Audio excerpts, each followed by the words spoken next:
the chances of any one of us being in an airline crash is infinitesimal. Captain Chesley Sullenberger, the pilot who safely landed a passenger plane on the Hudson River in 2009, has weighed in on Wednesday night's devastating collision between an American Airlines jet and a U.S. military helicopter, which presumably left all those involved dead. Speaking on Good Morning America, the aviation safety expert, also known as Captain Sully, shared how a catastrophic event like this could happen.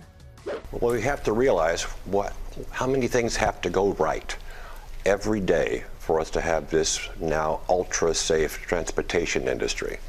You know, we have in this country, 10,000 flights a day, 10.2 million flights a year, and we operate them all safely. But it's hard. It's hard to have the diligence and the dedication to adhere to best practices on every minute of every hour of every day, every week, every month, every year for a decades-long aviation career. That's what's required. And any lapse could potentially be fatal, even though we have a lot of safety layers in there. If all the dominoes line up in the wrong way, we can have, on rare occasions, a catastrophic event. And it's important to know that given it enough time, given enough flights, given enough flight hours, eventually whatever can happen will happen unless we work very hard to prevent every incident from turning into an accident. The diplomat also shared that the National Transportation Safety Board's investigation will give more answers once it is complete, as he discussed what seems apparent to him regarding the incident. We don't know yet. The investigation may take a year, but the NTSB investigators will find the probable cause and the contributing factors. We will learn from it, and we will do what we always do after an accident, learn from it and improve our system, change for the better. What seems apparent from the air traffic control communications is that the airplanes were able to see each other, at least one was able to see the other, and the air traffic controller was able to relieve himself of the requirement to have him separate the airplanes, and the pilots would have to separate from each other visually by identifying the other aircraft and staying a safe distance away. And obviously at some point, separation was tragically lost.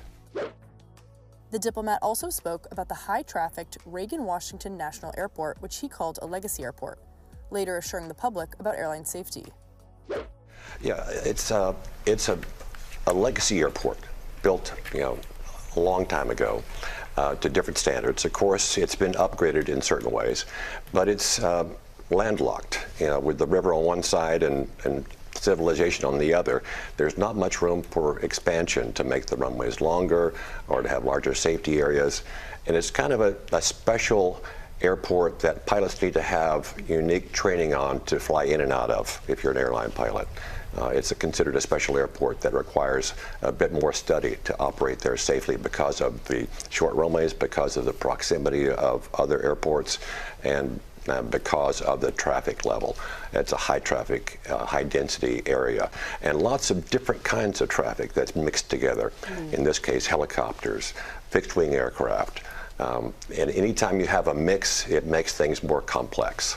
We only have a few seconds left. Airline safety. I know that is paramount on your mind and the minds of many, and you can understand with all the near misses that we've been having, the apprehension of the public. How can you make them be rest assured about airline safety?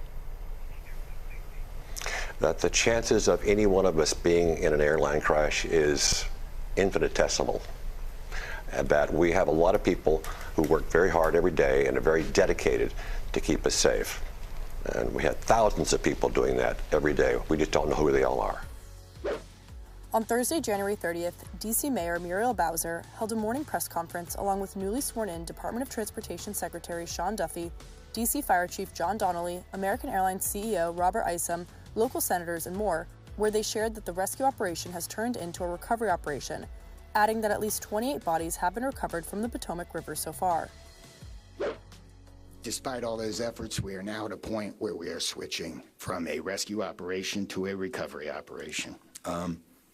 At this point, we don't believe there are any survivors from this accident, and we have recovered 27 people from the plane and 1 from the helicopter.